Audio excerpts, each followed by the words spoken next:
Waalaikumsalam Waalaikumsalam warahmatullahi warahmatullahi wabarakatuh. wabarakatuh. Perkenalkan, nama saya Noval Abizakwan Pranoto dengan NIM 2422106. Pada kesempatan kali ini, saya ingin mempresentasikan materi tentang manajemen operasi dan strategi keunggulan bersaing. Dalam presentasi ini, saya akan membahas bagaimana manajemen operasi membantu perusahaan meningkatkan efisiensi, produktivitas, dan daya saing melalui strategi yang tepat. Tujuan dari presentasi ini adalah menjelaskan pengertian dan ruang lingkup manajemen operasi, memahami strategi yang digunakan dalam manajemen operasi, menjelaskan pentingnya metrik atau pengukuran kinerja, memahami konsep Lean, Six Sigma, dan Just in Time. Untuk ringkasan materi, di sini ada 4 pembahasan utama. Yang pertama, dasar-dasar manajemen operasi. Yang kedua, strategi dalam mengambil keputusan operasi. Yang ketiga, metrik untuk mengukur kinerja operasional. Yang keempat, ada studi kasus beserta solusi perbaikan. Terus selanjutnya ada fondasi manajemen operasi. Manajemen operasi adalah proses mengubah input menjadi output yang memiliki nilai bagi pelanggan. Prosesnya itu ada yang pertama ada input seperti tenaga kerja, bahan baku, mesin dan model. Terus ada proses transformation yaitu proses pengolahan. Terus ada output berupa produk atau jasa yang siap digunakan pelanggan. Selanjutnya masuk ke materi 2 yaitu strategi dan 10 keputusan manajemen operasi. Dalam manajemen operasi terdapat beberapa strategi utama seperti diferensiasi, kepemimpinan biaya, respon yang cepat terhadap kebutuhan pelanggan. Selain itu terdapat 10 keputusan penting. Yang pertama ada desain produk, yang kedua ada kualitas, yang ketiga ada lokasi, yang keempat ada tata letak, yang kelima ada SDM, yang keenam ada persediaan, yang ketujuh ada penjadwalan, yang kedelapan ada pemeliharaan. Keputusan-keputusan ini saling berkaitan untuk meningkatkan daya saing perusahaan. Selanjutnya ada integrasi metrik produktivitas. Produktivitas merupakan perbandingan antara output yang dihasilkan dengan input yang digunakan. Sedangkan efektivitas adalah kemampuan mencapai tujuan yang telah ditetapkan. Perusahaan perlu menggunakan dashboard kinerja atau KPI agar dapat memantau hasil operasional secara berkala. Dengan begitu, perusahaan dapat mengetahui apakah target sudah tercapai atau masih perlu diperbaiki. Selanjutnya, ada studi kasus industri PT Jerman Nusantara. Pada studi kasus ini ditemukan beberapa masalah seperti tingkat cacat produk mencapai sekitar 12%, banyak waktu yang terbuang, terjadi bottleneck atau hambatan produksi. Penyebabnya antara lain proses kerja yang belum efisiensi. Selanjutnya ada analisis kasus. Dalam Lean Manufacturing terdapat 8 jenis pemborosan diantaranya overproduction yaitu produksi berlebihan, waiting yaitu waktu menunggu yang tidak perlu, defects yaitu produk cacat, inventory yaitu persediaan berlebihan. Pemborosan ini menyebabkan biaya meningkat, waktu produksi lebih lama, dan produktivitas perusahaan menurun. Selanjutnya ada rekomendasi solusi. Beberapa solusi yang dapat diterapkan. Yang pertama ada Lean Manufacturing untuk mengurangi pemborosan. Yang kedua ada Just in Time agar persediaan hanya tersedia saat dibutuhkan. Yang ketiga Six Sigma untuk mengurangi cacat produk melalui pengendalian kualitas. Yang keempat ada siklus 5S yaitu Seiri, Seiton, Seiso, Seiketsu, dan Shitsuke agar lingkungan kerja lebih rapi, bersih, dan disiplin. Oke, selanjutnya kesimpulan. Kesimpulan dari materi ini adalah bahwa manajemen operasi memiliki peran penting dalam meningkatkan efisiensi dan produktivitas perusahaan. Keunggulan bersaing dapat dicapai dengan menerapkan strategi operasi yang tepat, menggunakan indikator kinerja, serta menerapkan Lean Manufacturing just in time dan Six Sigma secara konsisten. Selanjutnya, apakah ada yang ingin bertanya? Izin bertanya, Oke. perkenalkan nama saya Moses Andreas Sanipar dengan NIM 24222134. Jadi kan sudah dijelaskan mengenai digital operation. Apa sih yang dimaksud dengan digital operation itu? Ya, Jelaskan. apa ada yang mau ingin bertanya lagi? Saya tampung dulu jawabannya. Saya Muhammad Iksan Fauzan dengan NIM 2422117. Izin bertanya, apa tujuan utama dari digital operations gitu? Oke, baik. Saya akan menjawab pertanyaan dari Moses tadi ya. Apa yang dimaksud dengan digital operation? Jadi jawabannya digital operation adalah penerapan teknologi digital untuk mengelola dan meningkatkan proses operasional perusahaan agar lebih cepat, efisiensi, akurat, dan terintegrasi. Gimana, Moses? Cukup bagus. Baik, bisa diterima. Oke, oke. Selanjutnya, mungkin dari Iksan tadi, apa tujuan utama digital operation? Jadi, tujuannya adalah meningkatkan efisiensi kerja, mengurangi biaya operasional, mempercepat proses bisnis, meningkatkan kualitas layanan, dan membantu perusahaan mengambil keputusan berdasarkan data. Bagaimana, Iksan? Apakah cukup jawabannya? Sudah cukup jelas, Snopal. Terima Oke, kasih. oke. Oke. Terus selanjutnya ada referensinya. Sumber referensi yang digunakan dalam penyusunan materi, baik dari buku jurnal maupun standar internasional. Referensi ini menjadi dasar teori sehingga isi presentasi dapat dipertanggungjawabkan. Baik, terima kasih atas perhatian dan waktu yang telah diberikan. Semoga presentasi ini dapat memberikan pemahaman mengenai pentingnya manajemen operasi dalam meningkatkan keunggulan bersaing perusahaan. Wassalamualaikum warahmatullahi wabarakatuh. Waalaikumsalam. Waalaikumsalam warahmatullahi wabarakatuh. Assalamualaikum warahmatullahi wabarakatuh. Waalaikumsalam warahmatullahi wabarakatuh. Selamat siang dan teman-teman sekalian. Perkenalkan nama saya Fauziah Afifah dengan NIM 2422140 dari kelas MAN 4C. Pada kesempatan kali ini saya akan mempresentasikan materi mengenai manajemen operasi yang mencakup sistem transformasi operasional, strategi dan pengambilan keputusan, tata letak posisi, serta analisis studi kasus pada PT Astra Komponen. Melalui presentasi ini, saya berharap teman-teman dapat memahami bahwa keberhasilan sebuah perusahaan tidak hanya ditentukan oleh produk yang bagus, tetapi juga oleh bagaimana proses operasionalnya dikelola secara efektif dan efisien. Baik, agar lebih mudah dipahami, mari kita mulai pembahasan dari tujuan pembelajaran.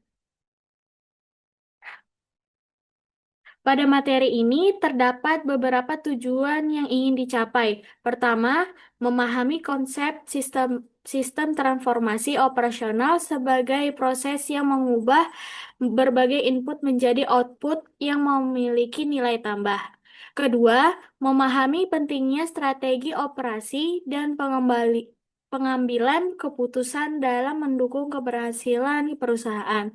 Ketiga, mengetahui bagaimana tata letak atau layout fasilitas dapat meningkatkan efisiensi proses kerja. Dan yang terakhir, mampu menganalisis sebuah studi kasus serta memberikan rekomendasi penyelesaian berdasarkan konsep manajemen operasi. Harapannya, setelah mempelajari materi ini, kita tidak hanya memahami teori, tetapi juga mampu melihat penerapannya dalam dunia kerja. Sebelum masuk ke pembahasan utama, berikut adalah peta konsep materi yang akan dibahas. Pembahasan dimulai dari sistem transformasi operasional, kemudian dilanjutkan dengan strategi dan pengambilan keputusan. Setelah itu, saya akan menjelaskan mengenai tata letak posisi atau layout. Kemudian diakhiri dengan studi kasus agar konsep yang telah dipelajari dapat dipahami melalui contoh nyata. Dengan urutan tersebut, materi akan lebih mudah dipahami karena disusun dari konsep dasar hingga penerapannya. Transformasi operasional. Pertama, saya akan membahas mengenai sistem transformasi operasional. Sistem transformasi ini merupakan inti dari manajemen operasi. Proses ini menggambarkan bagaimana perusahaan mengubah berbagai sumber daya atau input menjadi produk maupun jasa yang memiliki nilai tambah. Input dapat berubah bahan baku, tenaga kerja, mesin, modal, teknologi, dan informasi. Selanjutnya, seluruh input tersebut diproses melalui berbagai aktivitas produksi hingga menghasilkan output yang siap digunakan oleh konsumen. Sebagai contoh, pada industri otomotif, besi, komponen elektronik, dan tenaga kerja dipadukan melalui proses produksi hingga akhirnya menghasilkan kendaraan yang siap dipasarkan. Melalui proses transformasi, inilah perusahaan mampu menciptakan nilai bagi pelanggan. Lalu, di strategi dan pengambilan keputusan, yaitu strategi operasi merupakan rencana jangka panjang yang bertujuan mendukung strategi bisnis perusahaan. Dalam praktiknya, terdapat beberapa keputusan penting, seperti menentukan kapasitas produksi, memilih lokasi fasilitas, menjaga kualitas produk, dan mengelola persediaan, mengatur tenaga kerja, hingga memilih teknologi yang akan digunakan. Setiap keputusan keputusan tersebut saling berkaitan. Apabila salah satu keputusan kurang tepat, maka kinerja operasional perusahaan juga dapat terganggu. Oleh karena itu, seorang manajer operasi dituntut mampu mengambil keputusan yang efektif berdasarkan kondisi perusahaan dan kebutuhan pasar.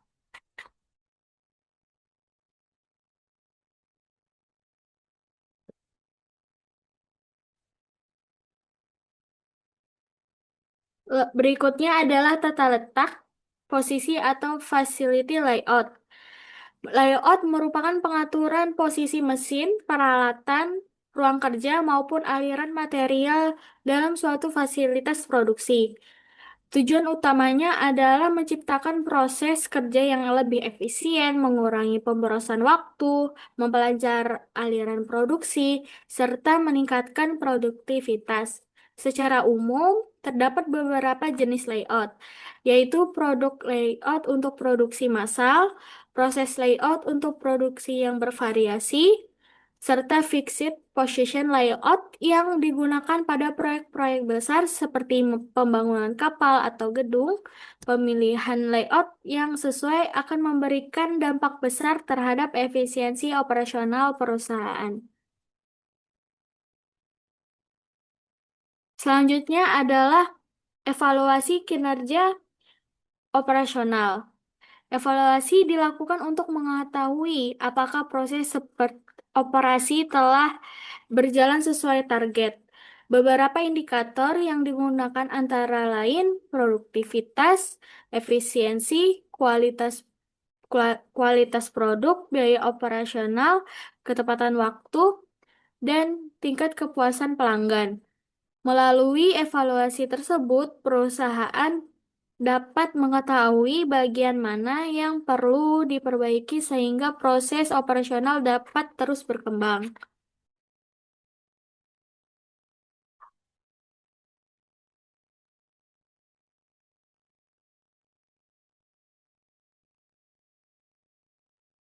Lalu ada bagian peta konsep manajemen operasi. Yang pertama ada fondasi dan strategi mengidentifikasi modal proses bisnis, sektor manufaktur atau jasa, dan menyelaraskan arah korporat jangka panjang ke dalam 10 keputusan harian rantai produksi. Lalu ada di manajemen proyek. Ketika sistem rutin mengalami efisiensi, proyek transformasi bertindak sebagai katalis perubahan menggunakan tata letak fixed position untuk mendongkrak kurva produktivitas. Lalu yang terakhir, siklus evaluasi kini menjamin kestabilan operasional jangka panjang lewat umpan balik, melakukan koreksi terhadap setiap penyimpangan. Lalu ada studi kasus PT Astra Komponen. Sekarang saya akan membahas studi kasus PT Astra Komponen. Perusahaan ini bergerak di bidang manufaktur komponen otomotif. Seiring meningkatnya permintaan pasar, perusahaan menghadapi beberapa kendala seperti keterlambatan produksi, meningkatnya persediaan, serta distribusi yang belum optimal. Permasalahan tersebut menjadi contoh yang tepat untuk dianalisis menggunakan konsep-konsep manajemen operasi yang telah dibahas sebelumnya. Berdasarkan hasil analisis, terdapat beberapa faktor penyebab utama. Dari aspek tenaga kerja, masih diperlukan peningkatan kompetensi karyawan. Dari sisi mesin, kapasitas produk belum mampu memenuhi peningkatan permintaan. Kemudian dari metode kerja, masih terdapat proses yang kurang efisien sehingga menyebabkan hambatan produksi. Selain itu, pengelolaan persediaan juga belum optimal sehingga memengaruhi kelancaran produksi. Terakhir, koordinasi antar bagian masih perlu ditingkatkan agar pengambilan keputusan menjadi lebih cepat dan tepat. Hal ini menunjukkan bahwa keberhasilan operasional dipengaruhi oleh banyak faktor yang saling berkaitan.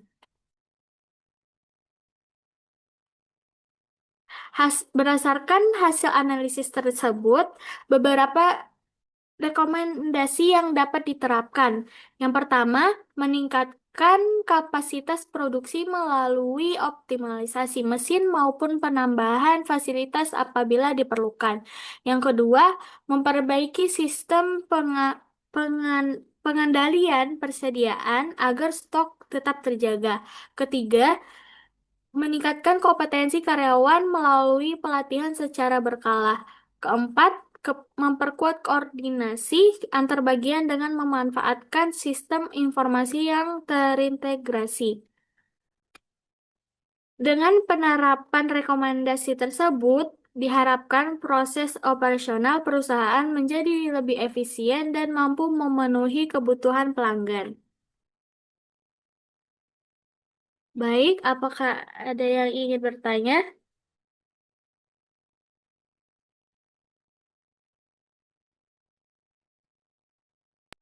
Boleh izin bertanya? Sebelumnya, perkenalkan nama saya Boleh. Eka Setiawijaya dengan NIM 2422063. Izin bertanya nih, Ya, di boleh. era digital saat ini, apakah perusahaan masih perlu memperhatikan tata letak fasilitas jika banyak proses sudah menggunakan teknologi otomatis? Itu aja yang saya tanyakan. Terima kasih. Oke, baik. Saya akan langsung menjawab dari pertanyaan Eka. Menurut saya, ya tetap perlu karena teknologi otomatis memang meningkatkan efisiensi, tetapi tata letak fasilitas tetap menentukan kelancaran aliran material, keamanan kerja, dan koordinasi antar proses. Bahkan pada pabrik yang sudah menggunakan otomatisasi, layout yang kurang baik tetap dapat menyebabkan waktu produksi lebih lama dan biaya operasional meningkat. Jadi, teknologi dan tata letak harus saling mendukung agar operasi berjalan optimal. Seperti itu. Apakah cukup jelas? Baik, terima kasih jawabannya sudah memuaskan dan sudah jelas. Terima kasih Kak Fauzia. Oke, baik. Apakah yang lain ingin bertanya? Izin bertanya buat Fauzia, Ya, dalam studi kasus PT Astra Komponen, em, jadi kalau misalnya perusahaan cuma nambah kapasitas produksi tanpa memperbaiki sistem persediaan dan tata letak fasilitas, apakah masalah operasional akan benar-benar selesai? Nah, jelasin alasannya. baik. Menurut saya, belum tentu. Penambahan kapasitas produksi memang dapat meningkatkan jumlah output, tetapi jika sistem persediaan dan tata letak fasilitas masih kurang efisien, maka masalah seperti penumpukan stok, keterlambatan distribusi, atau bottleneck tetap dapat terjadi. Oleh karena itu, perusahaan perlu melakukan perbaikan secara menyeluruh pada seluruh aspek operasi, bukan hanya kapasitas produksi. Di era digital saat ini, masih perusahaan memerlukannya. Apakah cukup jelas? Oke, cukup jelas. Terima kasih. Oke, baik. Terima kasih atas pertanyaan dari para peserta. Jadi, saya simpulkan, manajemen operasi memiliki peran yang sangat penting dalam keberhasilan sebuah perusahaan. Melalui sistem transformasi, berbagai sumber daya dapat diolah menjadi produk atau jasa yang bernilai. Kemudian, strategi operasi, tata letak fasilitas, serta evaluasi kinerja menjadi faktor pendukung agar proses tersebut berjalan secara efektif dan efisien. Melalui studi kasus PT Astra Komponen dapat dilihat bahwa penerapan konsep manajemen operasi mampu membantu perusahaan dalam mengidentifikasi masalah sekaligus menentukan solusi yang tepat. Sebagai berikut ada referensi yang saya gunakan. Buku ajar utama dari Heiser Render, Management Stability and Supply Chain. Lalu ada buku dari System Operates to Planning, Scheduling, dan Controlling. Lalu jurnal ilmiah yang saya ambil dari Using Balance, Scorecard, and Strategic Management System. Lalu yang terakhir ada International Organization for Standardization.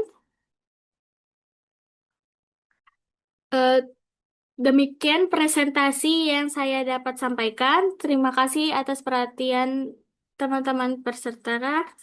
Apabila terdapat eh, pertanyaan atau masukan, dengan hati saya akan tanggapi. Wassalamualaikum warahmatullahi wabarakatuh.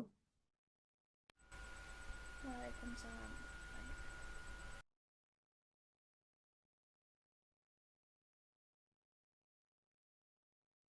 Dan mana stopnya? Anjir? Assalamualaikum warahmatullahi wabarakatuh. Waalaikumsalam warahmatullahi wabarakatuh. Perkenalkan, saya Sana Zainal, NIM 2422147, ingin mempresentasikan tentang UAS Project Student Webinar Series 2026 bertemakan transformasi, pengelolaan, dan just-in-time, serta strategi supply chain management. Dengan mata kuliah manajemen operasional, dosen pengampu Nanda Narendra Movano, SEMM, Program Studi Manajemen Fakultas Ekonomi dan Bisnis Universitas Mulia 2026.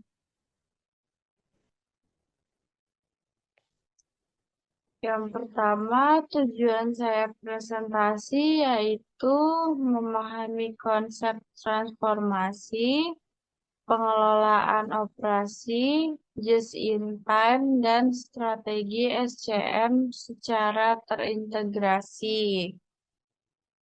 Yang kedua, materi mencakup dua bagian besar manajemen operasional beserta studi kasus penerapannya. Yang ketiga, kompetensi. Mampu menganalisis masalah operasional dan merumuskan solusi berbasis teori. Gambaran umum materi.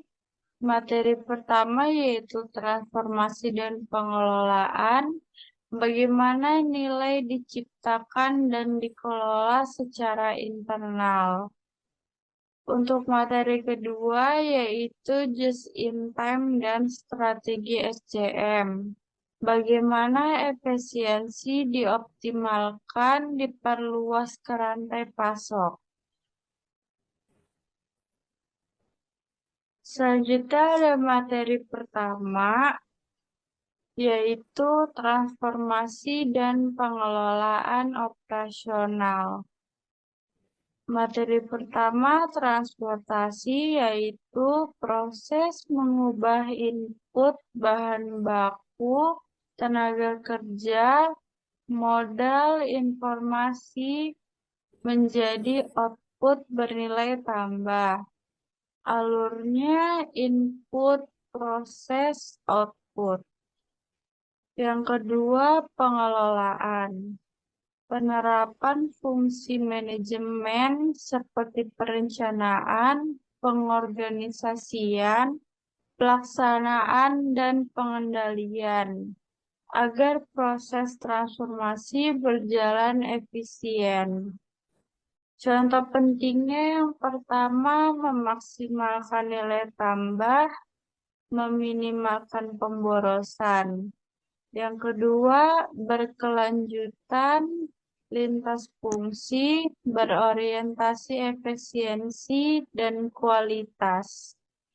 Sederhananya, seperti usaha roti mengubah dari tepung, telur, gula, tenaga kerja.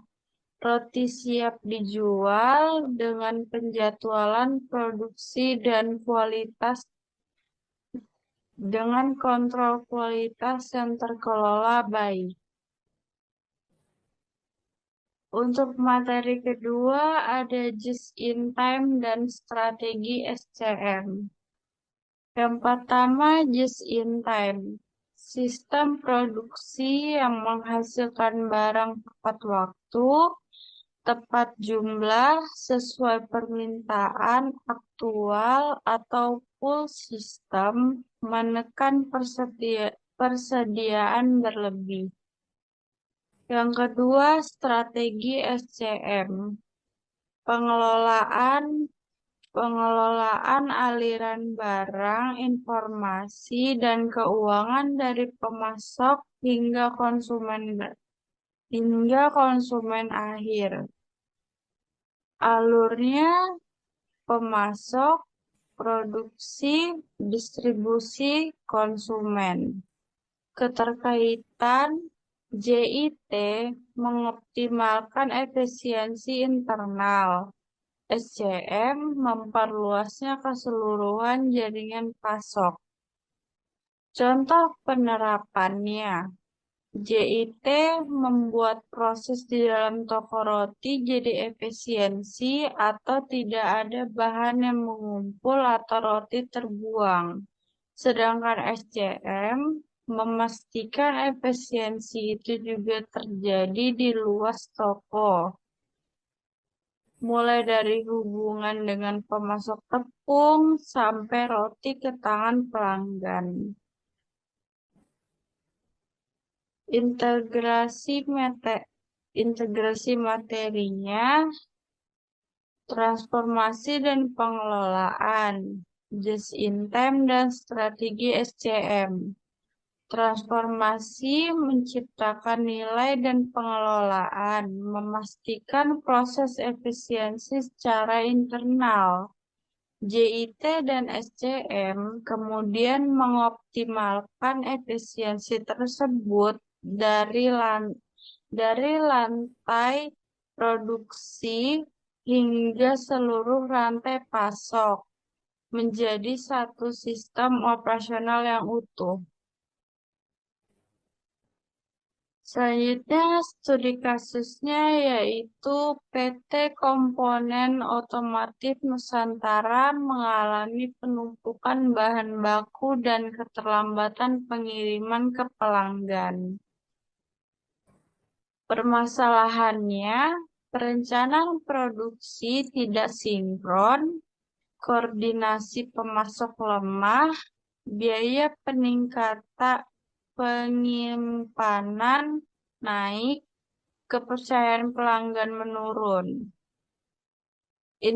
Inklusifnya plus 38%, persediaan gudang, 21 hari keterlambatan, 17% kenaikan holding cost, minus 12% kepuasan pelanggan. Analisis kasusnya, transformasi dan pengelolaan, yaitu proses input-output tidak efisien, fungsi perencanaan dan pengendalian belum optimal, JIT dan ICM. Sistem masih push bukan pull. Integrasi dengan pemasok lemah sehingga aliran informasi rantai pasok terputus. Dan yang terakhir, berpikir kritis.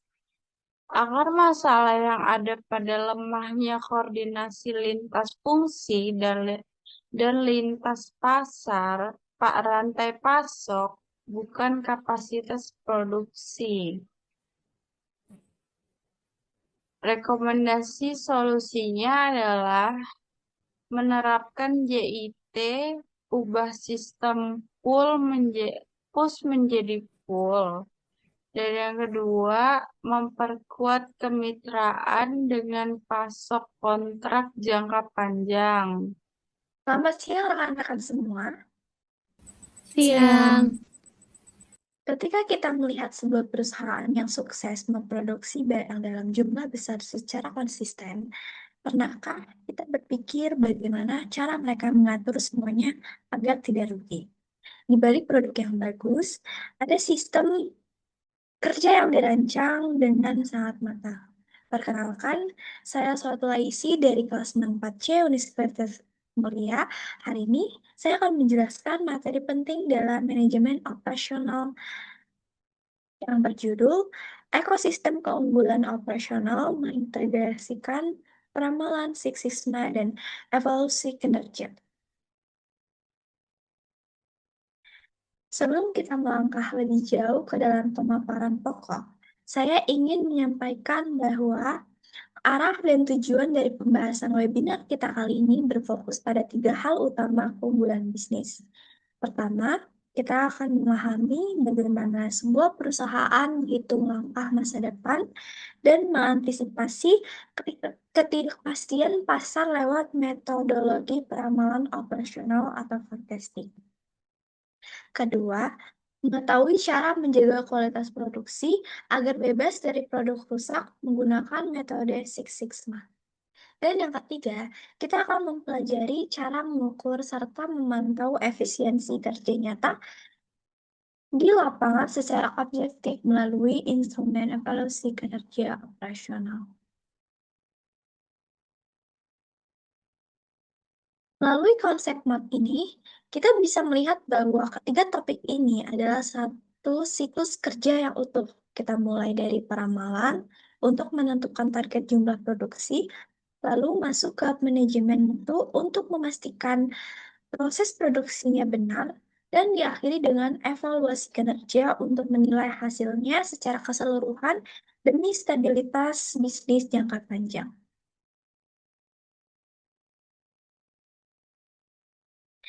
Mari kita bahas materi pertama, yaitu peramalan operasional atau forecasting.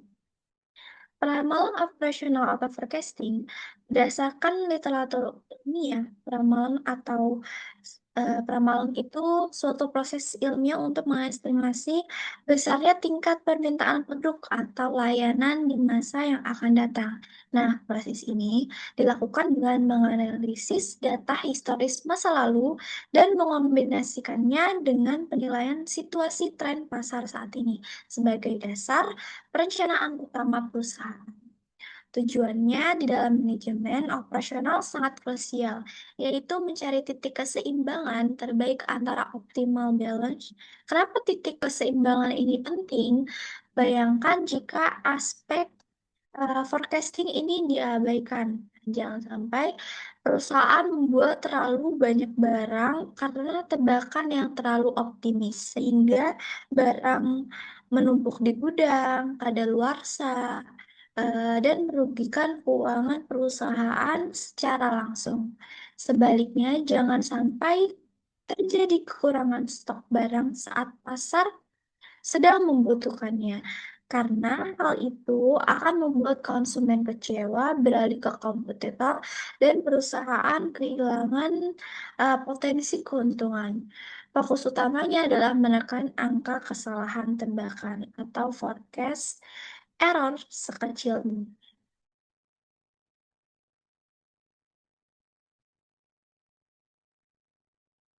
Ketika perencanaan jumlah stok sudah matang, tantangan berikutnya berpindah ke area lantai pabrik, yaitu manajemen mutu dan Six Sigma. Konsep ini merupakan pendekatan operasional modern yang berfungsi mengubah sumber daya mentah menjadi produk jadi bernilai tinggi tanpa cacat secara efisien, dengan mengintegrasikan filosofi Total Quality Management. Karakteristik utamanya dari metodologi Six Sigma ini adalah pendekatannya yang sangat disiplin dan berbasis data.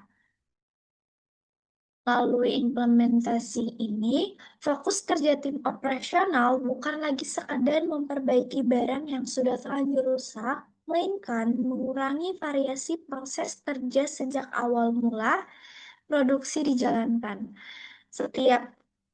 Setiap potensi kesalahan sekecil apapun di dalam pabrik akan dideteksi secara dini, dianalisis akar masalahnya, dan dikurangi secara terus-menerus agar produk yang sampai ke tangan konsumen selalu berada dalam kondisi 100% sempurna sesuai standar mutu global. Setelah barang selesai diproduksi dengan jumlah yang pas dan kualitas yang terjaga, kita masuk ke pilar ketiga, yaitu evaluasi kinerja operasional. Proses ini adalah tindakan pemantauan dan penilaian sistem kerja perusahaan secara berkala untuk memastikan bahwa seluruh aktivitas harian berjalan secara efisien dan sejalan dengan target strategi bisnis.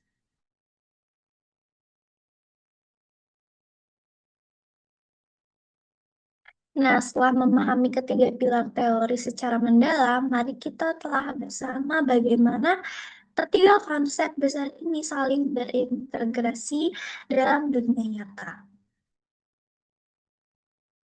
Peramalan bertugas merencanakan berapa jumlah barangnya, Six Sigma bertugas menjaga mutunya saat dieksekusi di pabrik, dan evaluasi kinerja memastikan hasil akhir serta distribusinya berjalan lancar ke masyarakat luas. Untuk melihat bagaimana integrasi menyelamatkan sebuah bisnis, mari kita bedah studi kasus pada salah satu raksasa manufaktur kosmetik lokal terbesar di Indonesia.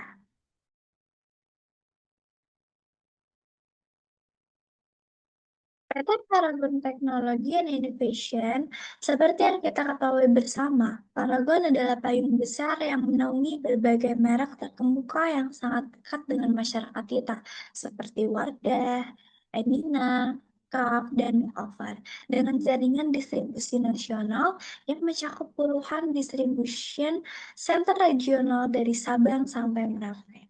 Paragon menghadapi kompleksitas operasional yang luar biasa tinggi, terutama karena industri kecantikan bergerak sangat dinamis, mengikuti tren pasar yang berubah dengan sangat cepat.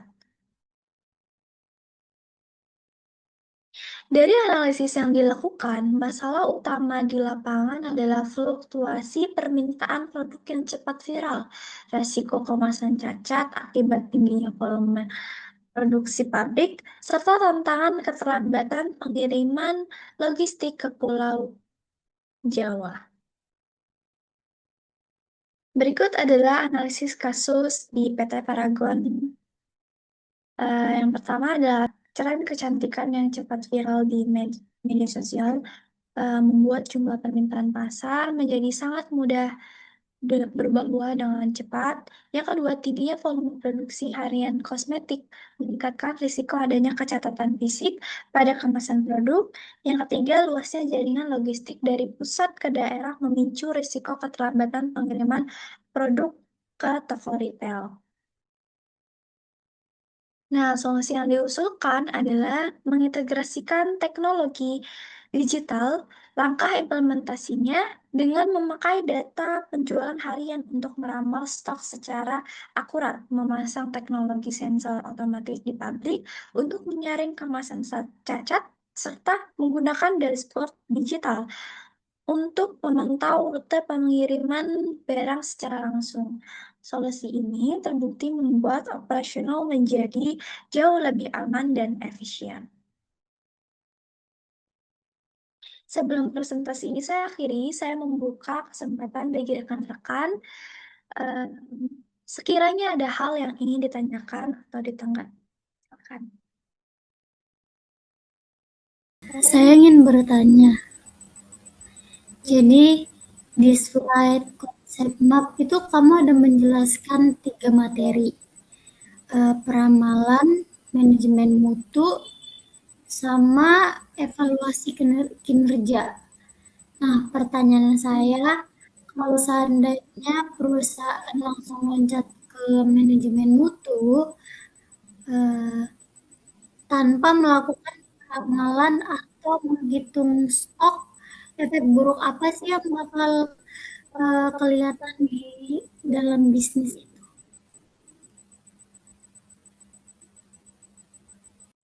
Oke, saya akan menjawab.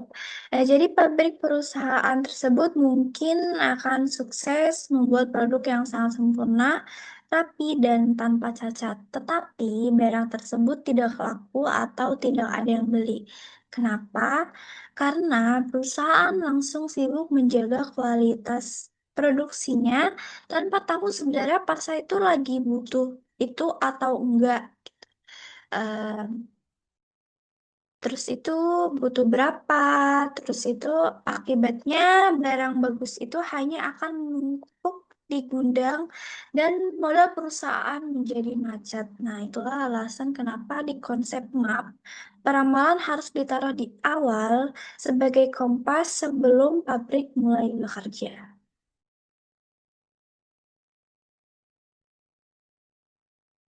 Selanjutnya ada yang mau bertanya? Saya mau bertanya, di bagian slide analisis kasus, Anda menuliskan bahwa salah satu tantangan terbesar PT Paragon adalah mengelola jaringan distribusi logistik nasional karena mereka memiliki puluhan distribution center atau DC regional di seluruh Indonesia. Dari sudut pandang evaluasi kinerja operasional, manakah yang lebih efisien bagi Paragon? Menerapkan standar penilaian KPI yang kaku dan sama persis untuk semua DC, atau membuat KPI yang berbeda antar wilayah, misalnya DC Pulau Jawa atau versus DC luar Pulau Jawa. Seperti itu. Oke, terima kasih atas pertanyaannya. Jadi, menurut analisis saya, PT Paragon sebaiknya menerapkan KPI dengan bobot target yang fleksibel sesuai kondisi wilayah. Nah, standar indikator utamanya seperti ketepatan waktu pengiriman memang harus tetap sama agar kualitas pelayanan merata.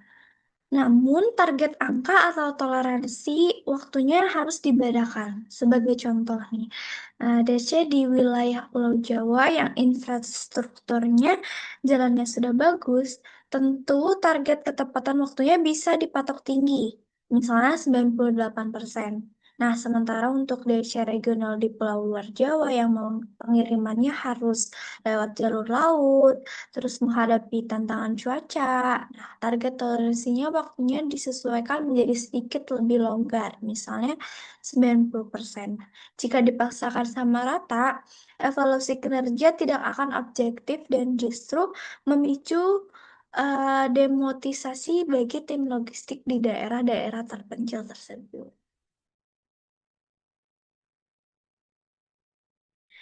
Terima kasih atas pertanyaannya.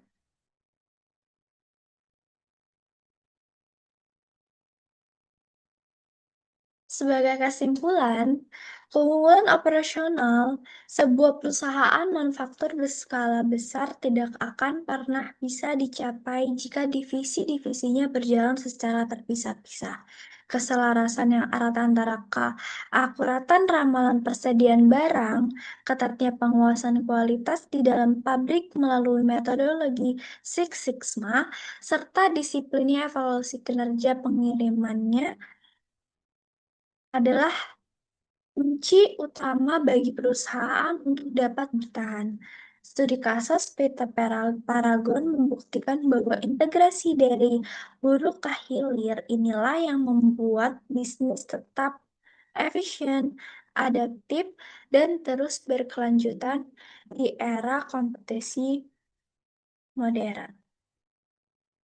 Berikut adalah referensi yang saya gunakan untuk menganalisis materi hari ini. Saya Salatul Aisy mengucapkan terima kasih yang sebesar-besarnya atas perhatian, waktu, dan partisipasinya. Selamat siang semuanya. Ya, selamat siang rekan-rekan sekalian. Perkenalkan, nama saya Nandel Sapriani dengan NIM 2422108 dari kelas MAN 4C, Program Studi Manajemen, Fakultas Ekonomi dan Bisnis. Hari ini saya akan memaparkan materi berjudul Digital Operations Excellence, Integrasi ERP, Lean, dan Six Sigma untuk efisiensi dan kualitas. Yang dimana kita akan membedah bagaimana perusahaan modern tetap kompetitif di era digital. Tujuan presentasi saya kali ini cukup simpel. Pertama, kita akan memahami konsep Digital Operation Excellence sebagai strategi transformasi. Kedua, kita akan mendalami peran ERP, Lean, dan Six Sigma secara terpisah, namun melihat bagaimana mereka saling mengunci. Dan yang terakhir, kita akan melihat sinergi ketiganya dalam menciptakan keunggulan operasional yang nyata. Mari kita lihat gambaran besarnya. Kita memiliki 4 pilar utama. Pertama, Digital Operations Excellence, yakni payung besar transformasi kita. Yang kedua, Enterprise Resource Planning atau ERP, yang berfungsi sebagai otak atau sistem manajemen fungsi bisnis terintegrasi. Yang ketiga, Lean Management, yang berperan untuk membersihkan pemborosan. Dan terakhir, Six Sigma sebagai sistem kontrol kualitas berbasis data. Jadi keempat pilar ini jika dioptimalkan akan menghasilkan efisiensi operasional dan kepuasan pelanggan yang tidak bisa terbantahkan.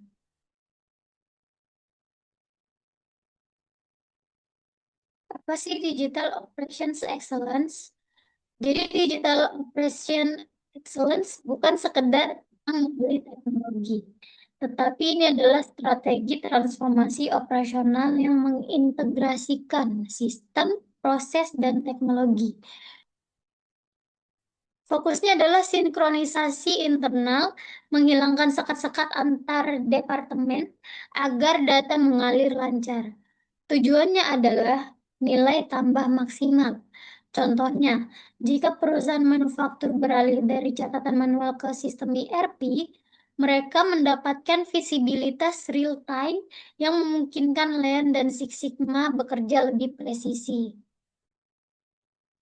Sekarang mari masuk ke teknisnya. ERP adalah Single Source of Truth. Dengan ERP, data keuangan, HR, dan produksi tersentralisasi menghilangkan ketidakpastian. Lean fokus pada eliminasi mudah atau pemborosan, seperti waktu tunggu yang tidak perlu atau inventaris yang menumpuk. Sementara itu, Six Sigma adalah tentang presisi. Dengan metodologi DMAIC, kita memastikan cacat produk ditekan seminimal mungkin. Jadi Lean mempercepat aliran, Six Sigma menjamin kualitas, dan ERP menyediakan data untuk keduanya.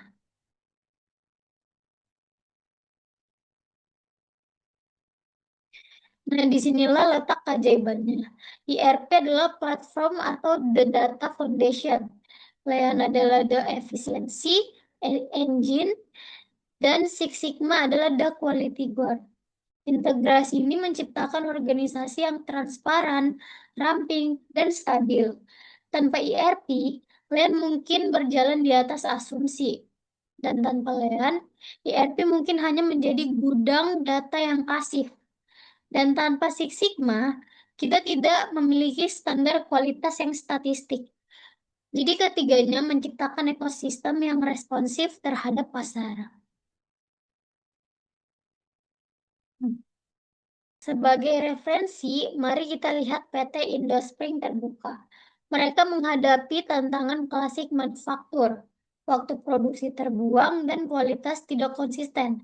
Solusinya, mereka menjadikan ERP sebagai fondasi data, memetakan kembali proses dengan Lean untuk membuang aktivitas sia-sia, dan menerapkan Six Sigma untuk menstabilkan proses produksinya. Hasilnya sangat signifikan. Produktivitas menjadi tajam dan kualitas produk menjadi jauh lebih stabil.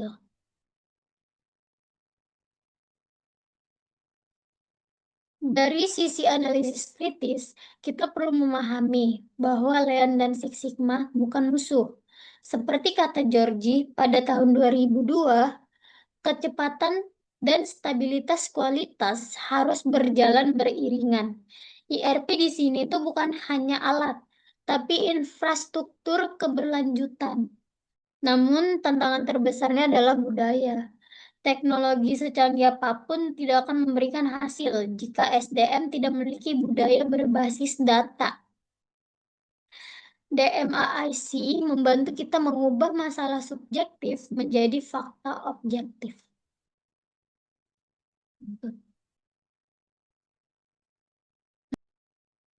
Apa rekomendasi saya untuk organisasi? Jangan lakukan semuanya sekaligus. Mulailah dengan standarisasi data melalui ERP. Setelah data bersih, gunakan Lean untuk memetakan alur nilai. Setelah proses ramping, gunakan Six Sigma untuk mengunci kualitas. Investasikan pelatihan SDM secara intensif. Keunggulan operasional ini hanya akan bertahan jika didukung oleh budaya organisasi yang menempatkan data sebagai dasar pengambilan keputusan. Demikian pemaparan materi saya. Jika ada yang ingin bertanya, silahkan. Jadi saya mau bertanya, mengapa harus PT Indospring terbuka sebagai contoh kasus? Baik, saya akan menjawab. Kenapa saya memilih PT Indospring terbuka sebagai studi kasus? Karena profilnya sebagai produsen komponen otomotif skala besar yang menghadapi tantangan operasional klasik seperti pemborosan produksi dan variasi kualitas.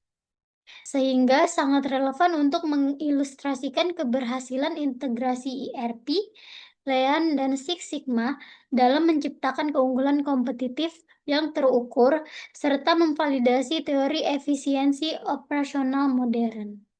Jadi seperti itu. Ada yang ingin bertanya lagi? Saya mau bertanya, mana yang lebih sulit, membangun sistem ERP atau menerapkan metode Lean? Itu saja. Oke, jadi tadi pertanyaannya apa yang paling sulit antara ERP atau Lean? Jadi membangun sistem ERP itu umumnya lebih sulit dari sisi teknis karena menuntut integrasi data yang kompleks dan standarisasi alur kerja di seluruh departemen. Sementara penerapan metode Lean jauh lebih menantang dari sisi perubahan budaya organisasi karena mengharuskan adaptasi pola pikir karyawan dalam mengeliminasi pemborosan secara berkelanjutan. Nah, pada dasarnya, IRP itu merupakan tantangan pembangunan infrastruktur teknis, sedangkan LEAN merupakan tantangan transformasi perilaku manusia, yang dimana keduanya harus diintegrasikan untuk mencapai keunggulan operasional yang efektif. Ada lagi? Sudah cukup.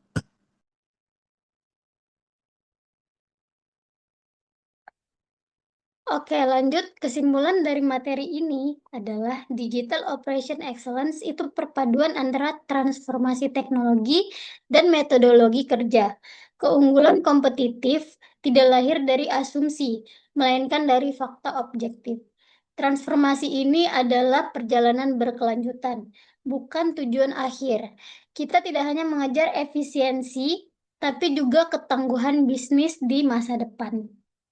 Berikut adalah daftar pustaka dan referensi akademis yang mendasari analisis dalam materi saya, termasuk karya Georgie, Davenport, hingga Porter.